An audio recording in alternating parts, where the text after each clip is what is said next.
The restoration industry is at an absolute crossroads when it comes to emerging AI technologies. Either we can learn to leverage them and make them work for us, or we can continue to fall victim to the exact same thing we've always fallen victim to, which is the failure to adapt. In this next video, I'm going to show you in 1 minute how you can use AI in your Xactimate estimates to streamline your workflow. I'm going to do it before somebody comes in and charges you $150 a month for it too. Okay, so I use Claude. You can use any one of these GPT models that allow for file upload. I just found it to be best for document understanding. But what I asked it to do was analyze the Xactimate estimate for a project manager at a restoration company. You want to be very specific in the thing that you ask it to do because it only really knows what you tell it to know.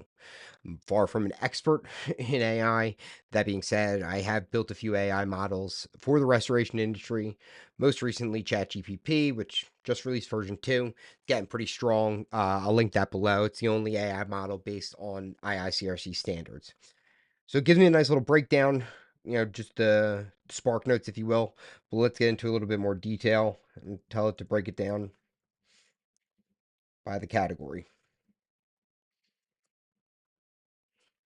See what it says. I'll never forget the first time my boss asked me to break down an estimate, like a PDF printed out, nope, for subcontractors and having to break down the cost of everything. Just like, you mean by hand?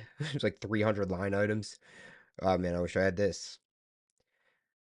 Nice. So it's giving me a nice little breakdown of the categories and just going through it. And this would have been awesome to have. You can get pretty cool with the things that you can ask it too. You want to know how many gallons of paint.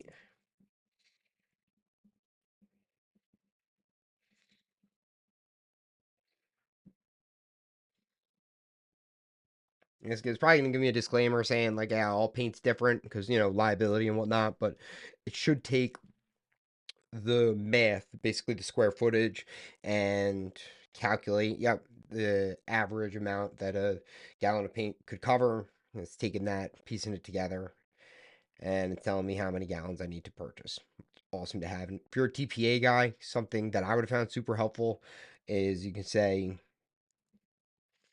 a timeline for repairs. I would say, like, be generous. You never know what's going to happen. And, those timelines, having to fill those out for every project to be able to just say, here you go. And, awesome. And just like print that out, send it off to Alacrity. See ya. And there's a lot more ways that this technology can be used in our day to day. And I've got bad news for the alarmists out there, okay? This is never going to take anyone's job. It's never going to be able to set up containment barriers. It's never going to be able to drop dehumidifiers. What will take your job is companies that are learning to leverage it and become more effective because of it. It's those guys that are going to take your job. I mean, I am choosing to not allow for technology to continue to take more money from us simply because we don't adopt it. We can iterate on it, we can build on it, we can make it ours, and we can leverage it to use it to make us more money. And that's the goal here. So I'm going to be coming out with more videos just like this one, show you how you guys can use AI to be more profitable. Stay tuned.